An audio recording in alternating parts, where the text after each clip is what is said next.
Macro paper का level वैसे भी नीट का बहुत इजी होता जा रहा है, लेकिन कब टफ हो जाएगा इसका भी कोई गारंटी नहीं। तो ये बात सुन लो, ध्यान रखना।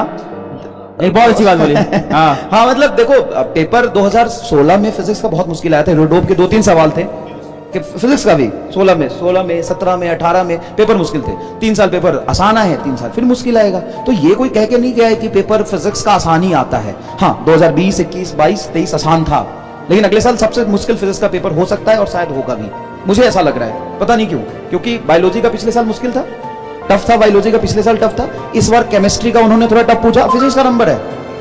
अब फिजिक्स का नंबर है तो है, मतलब ये होता ही है फिजिक्स का नंबर। तो सुनो क्या कर रहे हैं अपन पहले ही बता देता हूं, जिन लोगों को प्रैक्टिस की दिक्कत है ना और कंटेंट ज्यादा होने से दिक्कत है, पहले बता देता हूं। थ्योरी पढ़ाएंगे, जो 5 बेस्ट न्यूमेरिकल होते हैं 10 वो कराएंगे, और क्लास के पहले आधे हिस्से में ये हम कराएंगे, फिर दूसरे आधे हिस्से में क्वेश्चन प्रैक्टिस कराएंगे। अगर आपको लगता है कि नहीं ये क्वेश्चन प्रैक्टिस तो मैं खुद कर सकता हूं, मुझे टाइम मिलना चाहिए, 1.25 घंटा पढ़ के तुम जा सकते हो, फ्री हो। अगर तुम्हें लगता है नहीं क्वेश्चन प्रैक्टिस इसी टीचर के साथ करना है तो कर लो, वेलकम है। मैं 2 घंटे क्लास होगा, 1 आवर 45 मिनट, 1 आवर 45 मिनट में 1 घंटे में बेसिक थ्योरी और न्यूमेरिकल प्रैक्टिस में उस थ्योरी से करा दूंगा, बाकी के 45 मिनट क्वेश्चन प्रैक्टिस कराऊंगा, और बिल्कुल 5-10 हजार सवाल कराते हैं यकीन में, और कराएंगे।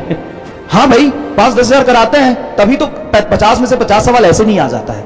मैं ये भी एक्सेप्ट करता हूं कि हाँ पढ़ाते हैं, क्यों ना पढ़ाएं, बताओ क्यों ना पढ़ाएं। तुमको लगता है कि मैं सिर्फ 1-1 घंटा पूरे साल पढ़ा के और 500 न्यूमेरिकल पढ़ा के 45 क्वेश्चन मैच करा दूंगा डेटा के साथ, है इतना आसान?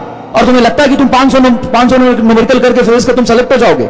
नहीं भाई, प्रैक्टिस करोगे ना, कोई और क्वेश्चन बुक उठाओगे, कोई प्रैक्टिस बुक उठाओगे, वहां से प्रैक्टिस करोगे। र्यूमर क्या है फिजिक्स की कि कॉन्सेप्ट पढ़ लो तो सब सही हो जाएगा। ये कंसेप्ट भी तो न्यूमेरिकल से आता है, कंसेप्ट भी तो न्यूमेरिकल से आएगा कि कॉन्सेप्ट अच्छा है तो मैं न्यूमेरिकल कर लूंगा। तुम नहीं कर पाओगे, तुमने प्रैक्टिस नहीं की। मैं कितनी बार बोला हूं क्लास में तो पढ़ाया हूं। न्यूमेरिकल कर लेना तो गोली नहीं है, न्यूमेरिकल कर लेना विद स्पीड, विद एक्यूरेसी, ये चीजें मायने रखती है ना। तुम न्यूमेरिकल कर लोगे, हमें पता है तुम कर लोगे। तुमने नीट 2022 का पेपर 23 का पेपर उठा लो, अभी तुम 50 में से 50 कर लोगे 45 मिनट। रीजन क्या है? तुम क्वेश्चन देख चुके हो। अब तुम क्वेश्चन देख चुके हो, तुमको लगेगा कि यार यही पेपर आया था क्या? भाई क्वेश्चन देख चुके हो, यही चीजें तो हमें रिप्लिकेट करना है फाइनल एग्जाम में। पूरे साल भर इतने सवाल करने हैं, इतनी प्रैक्टिस करनी है कि पेपर में जाके ये लगे यार ये तो लेक्चर से दिया है, ये तो डीपीपी का सवाल है, ये तो टेस्ट का सवाल है। इस लेवल को रीच करना पड़ेगा। ये नीट है, जेईई एडवांस नहीं है। जेईई एडवांस में दिमाग बच्चे को एग्जाम में भी लगाना पड़ता है, लेकिन नीट में आप खुद का दिमाग लगाओ, इतना समय नहीं है भाई।